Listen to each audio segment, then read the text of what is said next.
I'm Nick Holt, Editor at Automotive Manufacturing Solutions.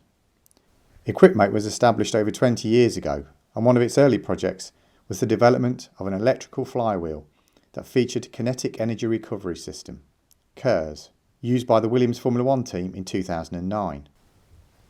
Managing Director Ian Foley cut his engineering teeth in top-level motorsport, including a stint with the Lotus Formula One team. With Equipmake's focus on developing electric drivetrains, I asked Ian for his views on the EV market and OEM production of electric motors and batteries.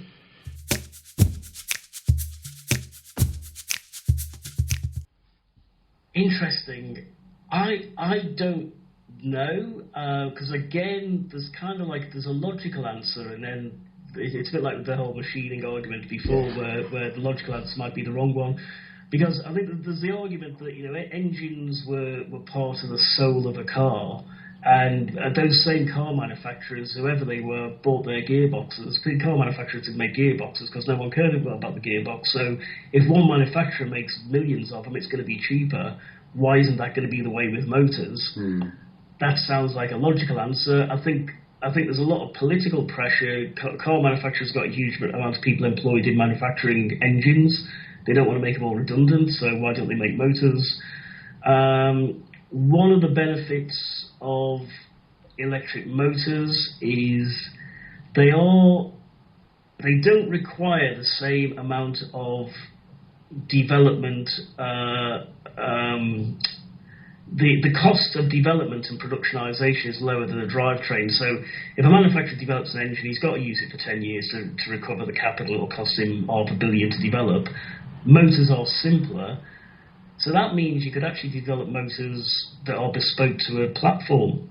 So if you take design to the extreme, you could say, well, actually, the manufacturers will all do their own motors because actually they can get more and more and more packaging benefits by bespoking it for their exact platform, and therefore you won't have one big motor manufacturer somewhere in the Far East making millions of them. So I don't know the answer. I don't know that the manufacturers know the answer. No. So I think you're right. What they're clearly doing at the moment is taking that in-house. And I guess it depends whether they continue to see more benefits to their product of the ability to bespoke it, in which case it's the right thing to do and they'll carry on doing it. And where the cost lies, and I guess that comes down to volume. So it's a very waffly answer to say I don't know what the answer is. Like the manufacturers, they don't make axles, they don't make gearboxes, so why bother making motors? I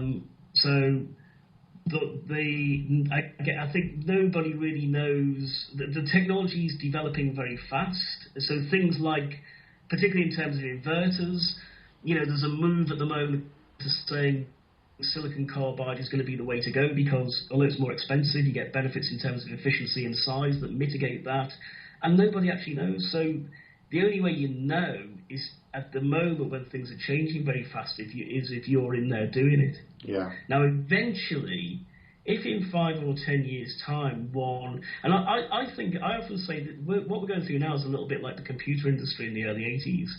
I mean, I think the IBM PC was launched in 1982, but it took 10 years before it became the de facto standard. Yeah. And when I arrived at Lotus in 1988, engineering was done on workstations, and secretaries used computers for doing memo, and used PCs for doing memos, and the whole thing took years until there was effectively a de facto standard.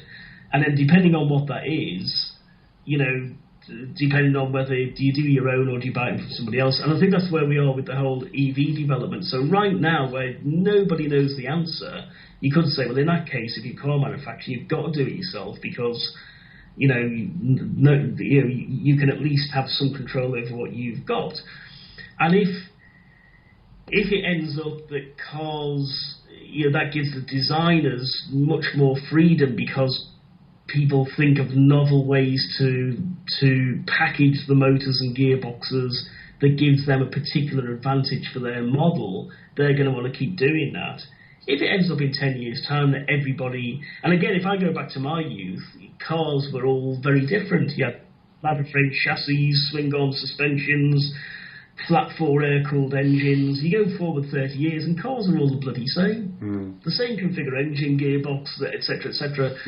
If it ends up like that, you could see, well, there might as well just be one or two tier 1 manufacturers making them, but it's probably going to take 10 years before anybody works out where it's going, and that makes it quite exciting at the moment, I think.